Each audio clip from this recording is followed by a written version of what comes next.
What's going on, guys? BruskPoetYT Productions here, back with an all new Mortal Kombat X Top 5, and today's Top 5 is going to be the Top 5 underrated 2D era characters. In other words, the Trilogy characters. And if you guys don't know what I mean by the 2D era / the Trilogy characters, I'm meaning all the characters that were in MK1 to UMK3. Now, these characters are not unpopular, but they just don't have a big enough voice in the fan base or a big enough voice of demand for a Mortal Kombat game or a future Mortal Kombat game or something like that. And personally, I definitely do think they deserve a roster spot or at least a DLC spot. You guys know what to do. If you guys want to keep this series alive, all you gotta do is give this video a like and comment down below and let me know what are your suggestions for a top 5 or a top 10. Anyways, without further ado, let's get on with the top 5.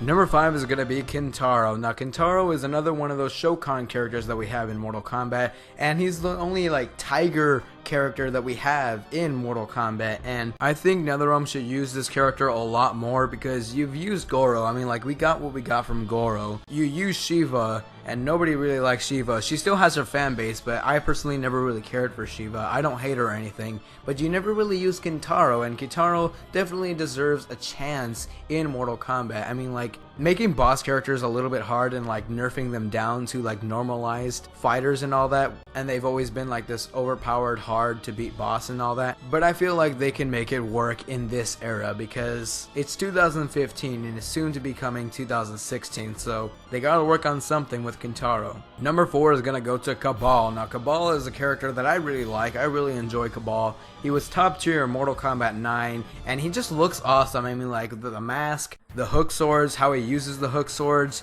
his speed. I think you can do a lot with Kabal, and I think they've done a lot with Kabal in MK9 gameplay wise, but story wise I don't think they have explored his vigilante persona a lot, and that's what a lot of people like about Kabal, is that he was a vigilante after MK3, in the ending and all that. So I feel like they just haven't used Kabal in a right way so far, but there are many games to come, so what do I know? All I ask for from Kabal is to explore his vigilante persona in a good way.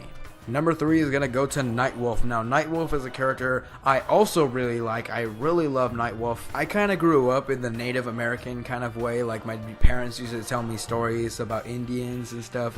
I grew up learning about the Indians and stuff, so that's probably why I can relate to him more. A lot of people find his, special abilities boring or his special powers boring and his gameplay boring, and I personally feel like it fits the character. I mean, you don't have to have him have fireballs or some other crazy abilities or anything like that. All you gotta do is just explore his story more, because he looks like he can be a really big important role in the Mortal Kombat lore and stuff. I just feel like NetherRealm hasn't taken that opportunity, and I feel like they should, because Nightwolf is a character that has a lot of potential. Number 2 is going to go to Kano. Now, no doubt about it, his popularity really increased in MKX. I remember when he was first revealed for Mortal Kombat X during the Mortal Kombat X hype days, a lot of people were saying, wow, I'm going to use Kano now. I never really used Kano in the past, but I'm going to use him now because he looks really awesome. And he is really awesome in the game. I use him sometimes. I don't use him a lot, but whenever I want to play a character just to mess around with, I use Kano because I feel like he's a really fun character to play.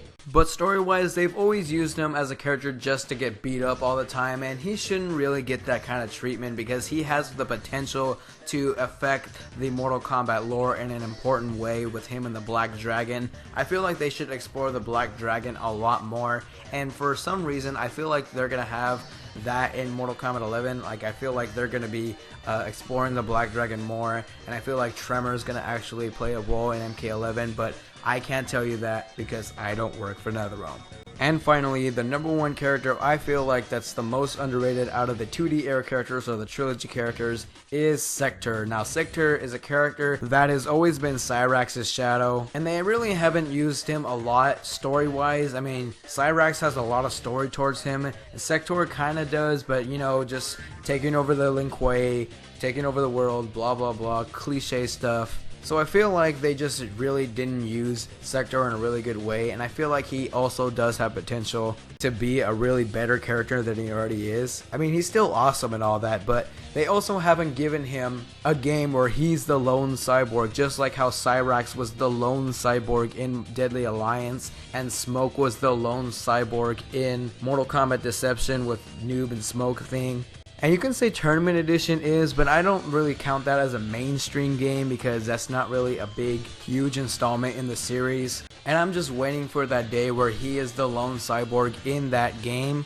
And if they're gonna do so, I hope they do him really better than what he already is. Anyways guys, that's all I got for you guys today. If you guys enjoyed today's video, I would appreciate a thumbs up and possibly subscribe to get all things Mortal Kombat X. My Twitter and social media links will be down in the description below. But anyways, let me know what you guys think. My name is BruskPoetYT, and I'm out for now.